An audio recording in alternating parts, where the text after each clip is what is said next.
चलिए हम देखते हैं पॉलिटी के एनसीईआरटी क्लास 11 के राजनीतिक सिद्धांत वाले पुस्तक के 5 चैप्टर है। चैप्टर के नाम है अधिकार। इस चैप्टर का परिचय देखें तो अपनी रोजमर्रा की ज़िंदगी में हम अक्सर अधिकारों की ही चर्चा करते हैं और लोकतांत्रिक देश के सदस्य होने के नाते हम वोट देने, राजनीतिक पार्टियां बनाने और चुनाव लड़ने जैसे अधिकारों की ही बात करते हैं।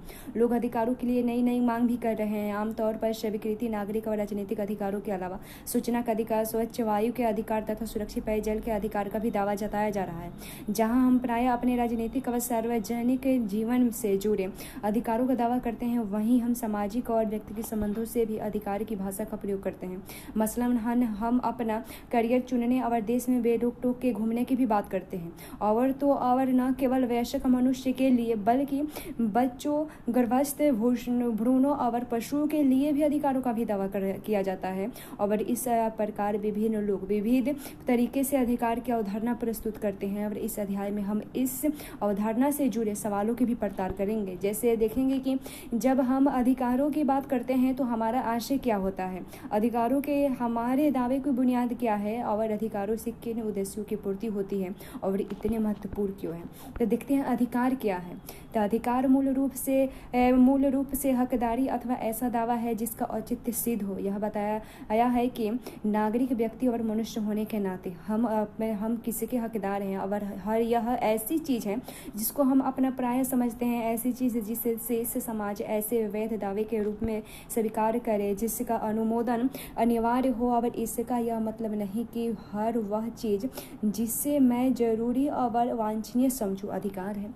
मेरी इच्छा हो सकती है कि स्कूल के लिए निर्धारित पोशाक की बजाय अपनी पसंद के कपड़े पहनूं। मैं देर रात तक घर से बाहर रहना चाह सकता हूं, लेकिन इसका मतलब यह तो नहीं कि मुझे स्कूल के लिए अपनी इच्छा अनुसार जो चाहे वह पहनने अथवा जब चाहूँ तब घर लौटने का अधिकार हो। मैं तो चाहता हूँ कि जिसके लिए मैं स्वयं को हकदार समझता हूँ तथा जिनका बतौर अधिकार उल्लेख किया जा सकता है, उसके बीच फर्क होता है। और अधिकार उन बातों का द्योतक है जिन्हें मैं और अन्य लोग सामान्य और गरिमा का जीवन बसर करने का लिए महत्वपूर्ण और आवश्यक समझते हैं। उदाहरण के लिए आजीविका का अधिकार सम्मानजनक जीवन जीने के लिए जरूरी है। लाभकर रोजगार में नियोजित होना व्यक्ति और आर्थिक स्वतंत्रता देता है, इसलिए यह उसकी गरिमा के लिए प्रमुख है। और अपनी बुनियादी जरूरतों की पूर्ति हमें अपनी प्रतिभा और रुचियों की और प्रवृत्ति होने के स्वतंत्रता प्रदान करती है। यहाँ हम स्वतंत्रता अभिव्यक्ति के अधिकार का उदाहरण ले सकते हैं। और यह अधिकार हमें सृजनात्मक और मौलिक होने का मौका देता है, और चाहे यह लेखन के क्षेत्र में हो अथवा नृत्य के क्षेत्र में या संगीत या किसी अन्य रचनात्मक क्रियाकलाप में हो।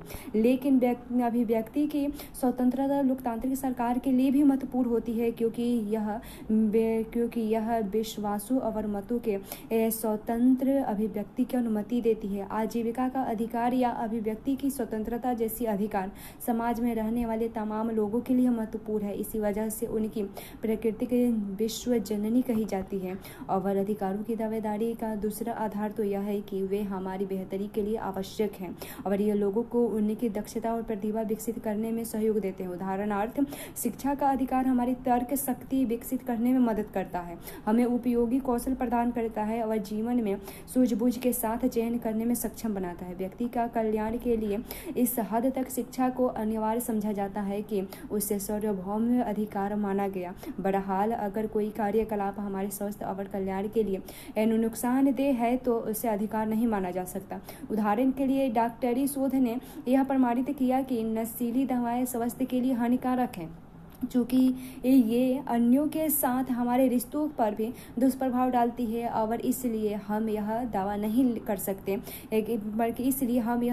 कर सकते कि हमें नशीले पदार्थों का सेवन करने या सुई लगाने या धूम्रपान का अधिकार होना चाहिए। धूम्रपान के मामले में तो यह उन लोगों के स्वास्थ्य के लिए भी नुकसानदेह है जो धूम्रपान करने वालों के आसपास से होते हैं। और नशीले पदार्थ न केवल हमारे स्वास्थ्य को नुकसान पहुँचाते हैं बल्कि वे कभी कभी हमारे आचरण के रंग ढंग को भी बदल देते हैं और हमें अन्य लोगों के लिए खतरा करार कर देते हैं। अधिकारों की हमारी परिभाषा के अंतर्गत धूम्रपान अथवा प्रतिबंधित दवाओं के सेवन को अधिकार के रूप में मान्य नहीं किया जा सकता। उसके बाद अधिकार कहाँ से आते हैं? तो 17वीं और 18वीं शताब्दी में राजनीतिक सिद्धांतकार तर्क देते थे कि हमारे लिए अधिकार प्राकृतिक या ईश्वरीय प्रदत्त है और हमें जन्म से वे अधिकार प्राप्त हैं। परिणामतः कोई व्यक्ति या शासक उन्हें हमसे छीन नहीं सकता। उन्होंने मनुष्य के 3 प्राकृतिक अधिकार चिन्हित किए थे: जीवन का अधिकार, स्वतंत्रता का अधिकार और संपत्ति का अधिकार। अन्य तमाम अधिकार इन बुनियादी अधिकारों से ही निकलती है और हम इन अधिकारों का दावा करें या न करें, व्यक्ति होने के नाते हमें ये प्राप्त है। और यह विचार कि हमें जन्म से ही कुछ खास अधिकार प्राप्त है काफ़ी शक्तिशाली अवधारणा है, क्योंकि इसका अर्थ यह है कि जो ईश्वर प्रदत्त है और उन्हें कोई मानव शासक या राज्य हमसे छीन नहीं सकता। प्राकृतिक अधिकारों के विचार का इस्तेमाल राज्यों अथवा सरकारों के द्वारा स्वेच्छाचारी शक्ति के प्रयोग का विरोध करने और व्यक्तिगत स्वतंत्रता की रक्षा करने के लिए किया जाता था। और हाल के वर्षों में प्राकृतिक अधिकार शब्द से ज़्यादा मानवाधिकार शब्द का प्रयोग हो रहा है और ऐसा इसलिए क्योंकि उनके प्राकृतिक होने का विचार आज अस्वीकार्य लगता है। ऐसा मानना भी मुश्किल हो जाता है कि कुछ नियम आदर्श ऐसे हैं जिन्हें प्रकृति या ईश्वर ने रचा है। अधिकारों को ऐसी गारंटियों के रूप में देखने की प्रवृत्ति बढ़ी है जिन्हें मनुष्य ने एक अच्छा जीवन जीने के लिए स्वयं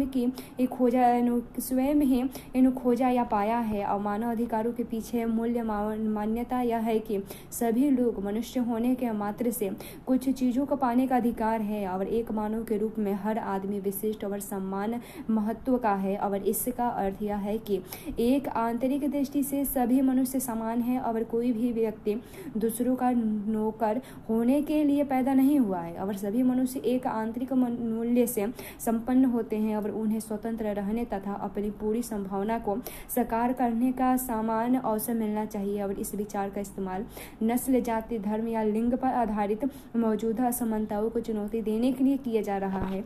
अधिकारों की इसी समझदारी पर संयुक्त राष्ट्र के मानव अधिकारों का सार्वभौमिक घोषणा पत्र बना है और यह उन दावों को मान्यता देने का प्रयास करता है जिन्हें विश्व समुदाय समूह रूप से गरिमा और आत्मसम्मान से परिपूर्ण जिंदगी जीने के लिए आवश्यक मानता है। पूरी दुनिया के उत्पीड़न जन सार्वभौम मानवाधिकार की अवधारणा का इस्तेमाल उन कानूनों की चुनौती देने के लिए कर रहे हैं जो उन्हें पृथक करने वाले और समान अवसरों तथा अधिकारों से वंचित करते हैं। वे मानवता की अवधारणा की पुनर्व्याख्या के लिए संघर्ष कर रहे हैं ताकि वे खुद को इसमें शामिल कर सके। और कुछ संघर्ष सफल भी हुए हैं, जैसे दास प्रथा का उन्मूलन हुआ, लेकिन कुछ अन्य संघर्षों में अभी तक सीमित सफलता ही मिल पाई है। लेकिन आज भी अनेक ऐसे समुदाय हैं जो मानवता को इस प्रकार परिभाषित करने के लिए संघर्ष में लगे हैं जो उनको भी शामिल करें। विविधता समाजों में जो नए खतरे और चुनौतियां उभरती आई है, त्यों उन मानवाधिकारों की सूची लगातार बढ़ती गई है जिनका लोगों ने दावा किया है।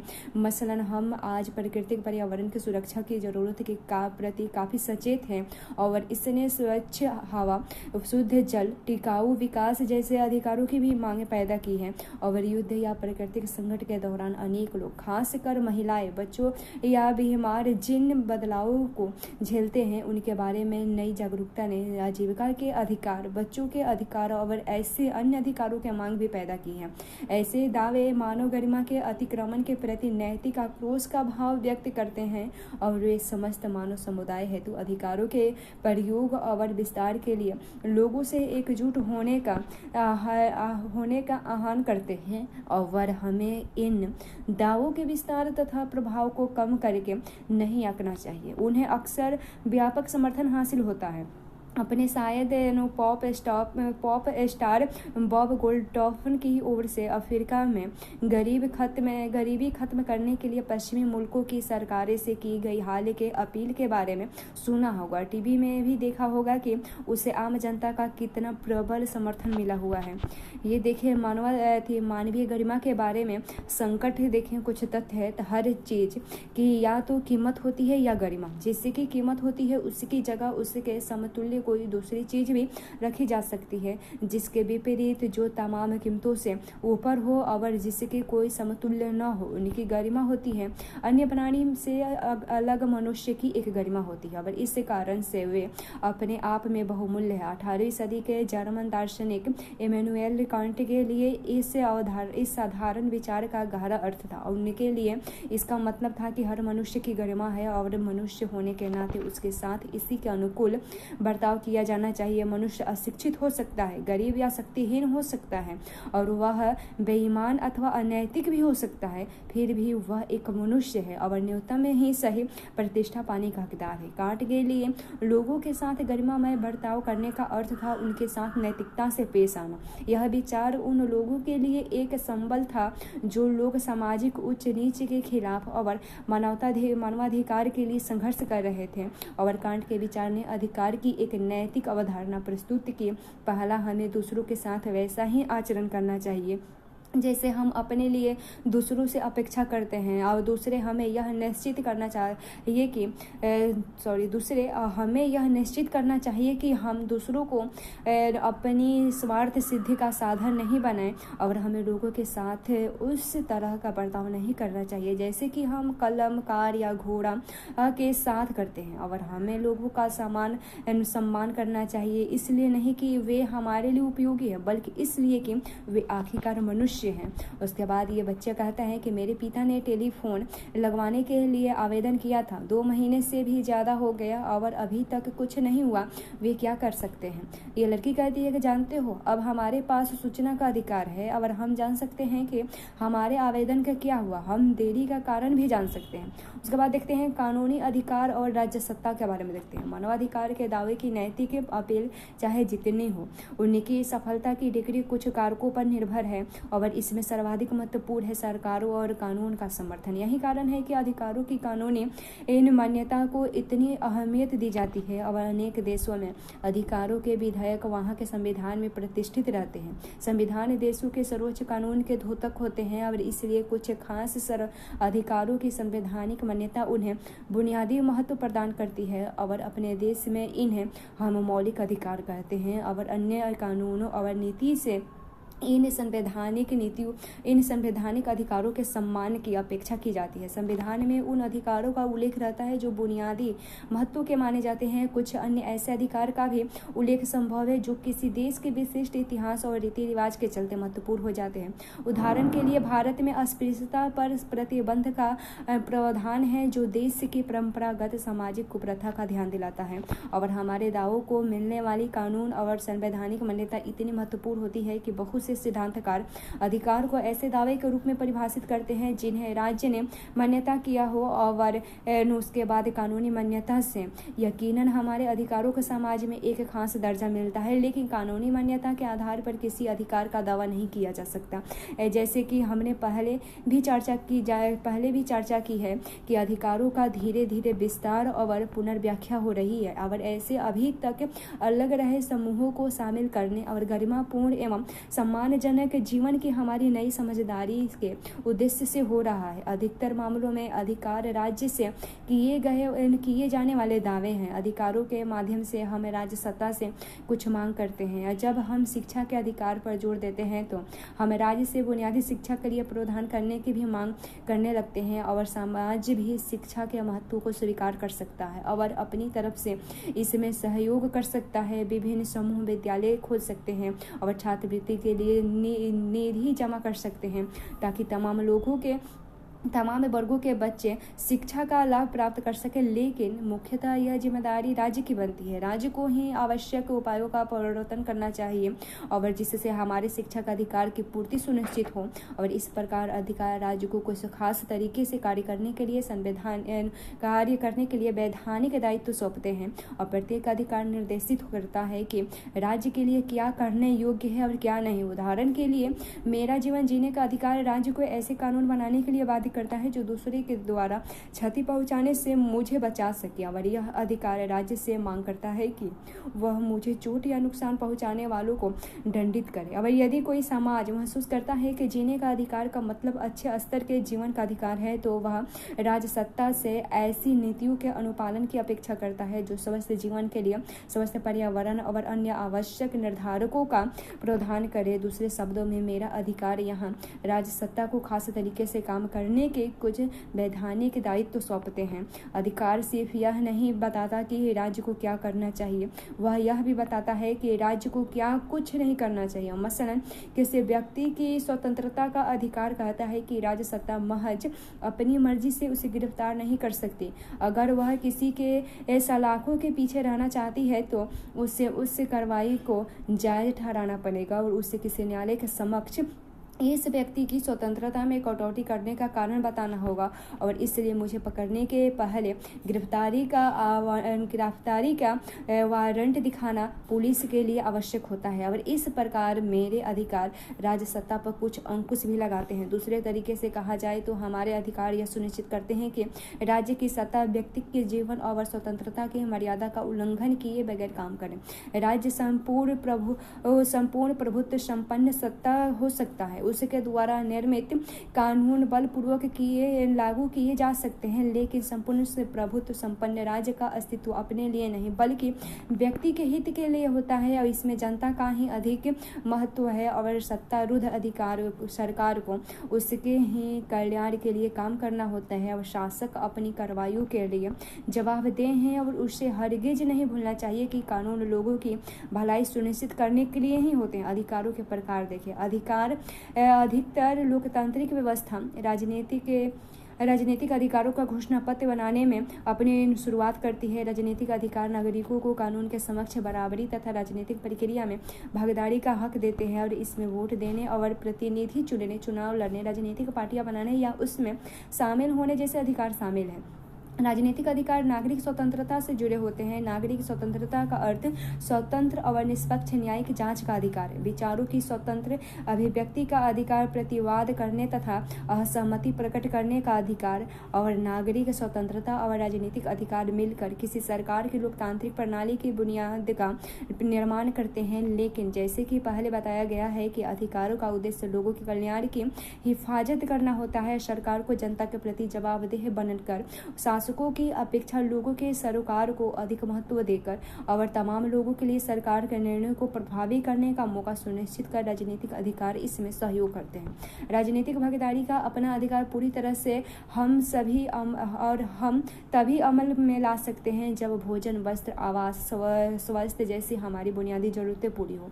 फुटपाथ पर रहने और इन बुनियादी जरूरतों की पूर्ति के लिए संघर्ष करने वालों के लिए अपने आप में राजनीतिक अधिकार का कोई मूल्य नहीं है, और उन्हें पहले तो अपनी बुनियादी जरूरतों की पूर्ति हेतु पर्याप्त मजदूरी और मेहनत की उचित परिस्थितियां जैसे कतिपय सुविधाएं चाहिए। और इसलिए लोकतांत्रिक समाज इन दायित्वों को स्वीकार कर रहे हैं, आर्थिक अधिकार मुहैया कर रहे हैं। कुछ देशों में नागरिक खासकर निम्न आय वाले नागरिक आवास और चिकित्सा जैसी सुविधाएं राज्य से प्राप्त करते हैं, और कुछ अन्य देशों में बेरोजगार व्यक्ति कुछ न्यूनतम भत्ता पाते हैं ताकि वे अपनी बुनियादी जरूरतें पूरी कर सकें। भारत में सरकार ने ग्रामीण और शहरी गरीबों को मदद के लिए अन्य कार्यवाहियों के साथ हाल में ग्रामीण रोजगार गारंटी योजना की शुरुआत की है। और आजकल अधिकाधिक लोकतांत्रिक व्यवस्थाएं राजनीतिक और आर्थिक अधिकारों के साथ नागरिकों के सांस्कृतिक दावों को भी मान्यता दे रही है, और अपनी मातृभाषा में प्राथमिक शिक्षा पाने का अधिकार, अपनी भाषा और संस्कृति के शिक्षण के लिए संस्थाएं बनाने के अधिकार को बेहतर जिंदगी जीने के लिए आवश्यक माना जा रहा है। और इस प्रकार लोकतांत्रिक व्यवस्था में अधिकारों की सूची लगातार बढ़ती गई है। कुछ अधिकार जैसे जीने का अधिकार, स्वतंत्रता का अधिकार, समान व्यवहार का अधिकार और राजनीतिक भागीदारी का अधिकार ऐसे बुनियादी अधिकार के रूप में मान्य है जिन्हें प्राथमिकता देनी है। शालीन जीवन यापन के लिए आवश्यक अन्य स्थितियां भी न्यायोचित दावों अथवा अधिकारों के रूप में मान्य की जा रही है। चिंतन मंथन कर लें थोड़ा, तो समूह या समुदाय विशेष को दिए गए निम्न अधिकारों में से कौन से न्यायोचित है चर्चा करें।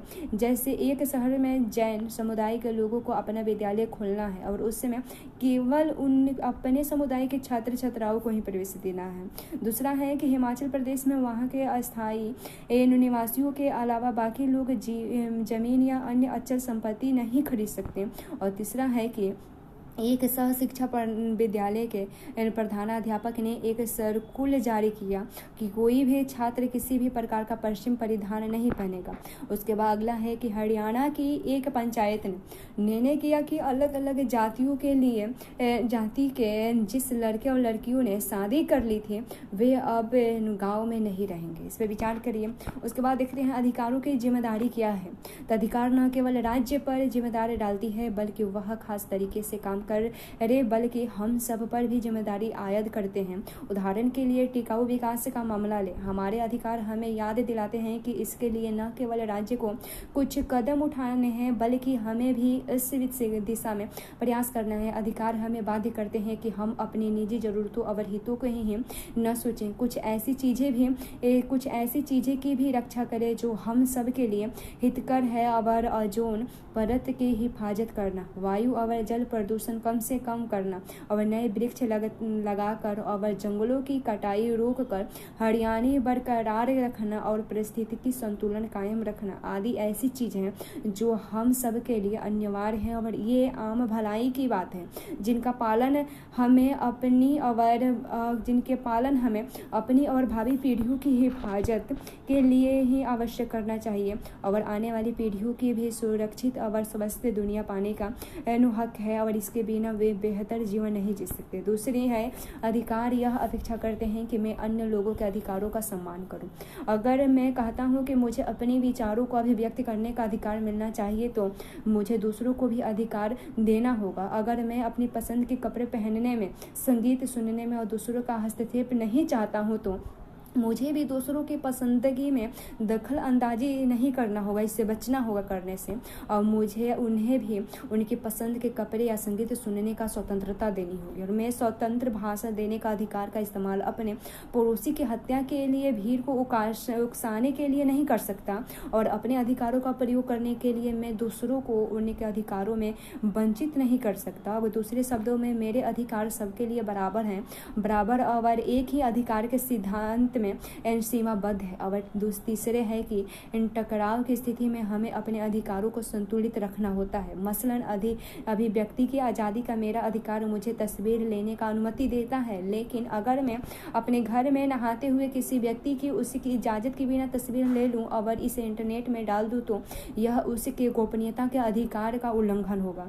और चौथा यह है कि नागरिकों को अपने अधिकारों पर लगाए जाने वाले नियंत्रण के बारे में चौकस रहना होगा। आजकल एक विषय जिस पर बहुत अधिक चर्चा हो रही है यह बढ़ते प्रतिबंधों से संबंधित है। और ये प्रतिबंध कई सरकारें राष्ट्रीय सुरक्षा के नाम पर लोगों की नागरिक स्वतंत्रता पर लगा रही है। नागरिकों के अधिकारों और भलाई की रक्षा के लिए जरूरी मानकर राष्ट्रीय सुरक्षा की हिफाजत का समर्थन किया जा सकता है, लेकिन किसी बिंदु पर सुरक्षा के लिए आवश्यक मानकर थोपे गए प्रतिबंध अपने आप में लोगों के अधिकारों के लिए खतरा बन जाए तो क्या आतंकी बमबारी की धमकी का सामना करते राष्ट्र को अपने नागरिकों की आज़ादी छीन लेने की इजाज़त दी जा सकती है? क्या उन्हें उससे महज संदेह के आधार पर किसी को गिरफ्तार करने की अनुमति मिलनी चाहिए? क्या उसे लोगों को चिट्ठियाँ देखने या फ़ोन टैप करने की छूट दी जा सकती है? क्या सच कबूल करवाने के लिए उसे यातना का सहारा लेना चाहिए? ऐसी स्थितियों में यह सवाल उठता है कि संबंधित व्यक्ति समाज के लिए खतरा तो नहीं पैदा कर सकता। गिरफ्तार लोगों को भी कानून सलाह की इजाज़त और दंडाधिकारी या न्यायालय के सामने अपना पक्ष पेश करने का अवसर मिलना चाहिए। लोगों की नागरिक स्वतंत्रता में कटौती करते वक्त हमें अत्यंत सावधान होने की ज़रूरत है, क्योंकि इसका आसानी से दुरुपयोग किया जा सकता है। सरकारें निरंकुश हो सकती है और वे उन उद्देश्यों की जड़ खोद सकती है जिनके लिए सरकारें बनती है, यानी लोगों के कल्याण की। इसलिए यह मानते हुए भी अधिकार कभी संपूर्ण सर्वोच्च नहीं हो सकती। हमें अपने और दूसरों के अधिकारों की रक्षा करने में चौकस रहने की जरूरत है, क्योंकि ये लोकतांत्रिक समाज की बुनियाद का निर्माण करते हैं। ये बच्चा कहता है कि क्या कल तुमने टीवी पर ताज़ा तरीन स्टिंग ऑपरेशन देखा और प्रसिद्ध सीने तारिका और नामी अधिकारी के बीच की बातचीत पर मुझे तो यकीन ही नहीं हो रहा। ये कहती है कि यह टीवी पर सनसनी फैलाने का सस्ता तरीका है और इसके अलावा यह उनके निजता के अधिकारों का अतिक्रमण भी है।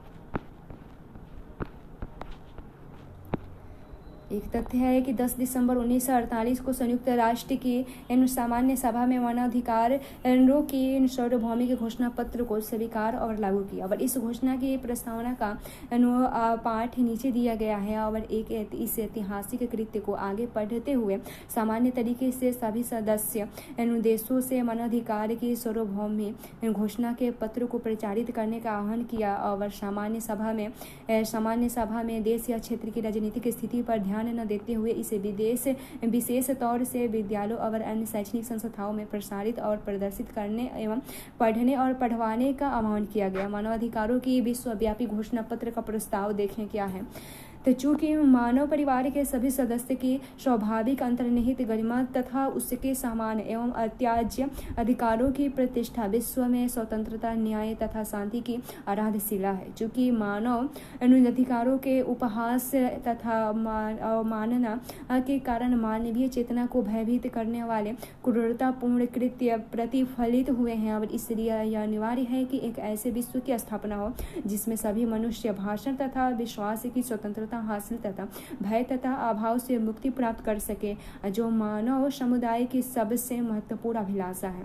यह आवश्यक है कि मनुष्य को अत्याचार तथा दमन के विरुद्ध अंतिम अस्त्र के रूप में विद्रोह न करना पड़े और इसलिए विधि के शासन के द्वारा मानवाधिकारों की रक्षा हो और राष्ट्रों के मध्य मित्रतापूर्ण संबंधों की स्थापना को प्रोत्साहित करना आवश्यक है। संयुक्त राष्ट्र संघ के देशों ने घोषणा पत्र में मूलभूत मानवाधिकारों, मनुष्य की गरिमा तथा महत्व तथा पुरुषों तथा महिलाओं के समान अधिकारों के प्रति अपना विश्वास पुनः व्यक्त किया और तथा व्यापक स्वतंत्रता के उपलब्धि हेतु उत्तम जीवन स्तर तथा सामाजिक विकास को प्रोत्साहित करने का संकल्प लिया जाए और सदस्य देशों ने संयुक्त राष्ट्र संघ के सहयोग में मानव अधिकारों तथा मूल्य स्वतंत्रताओं के विश्व स्तर पर सम्मान तथा अनुपालन को प्रोत्साहित करने का संकल्प किया और उक्त संकल्पों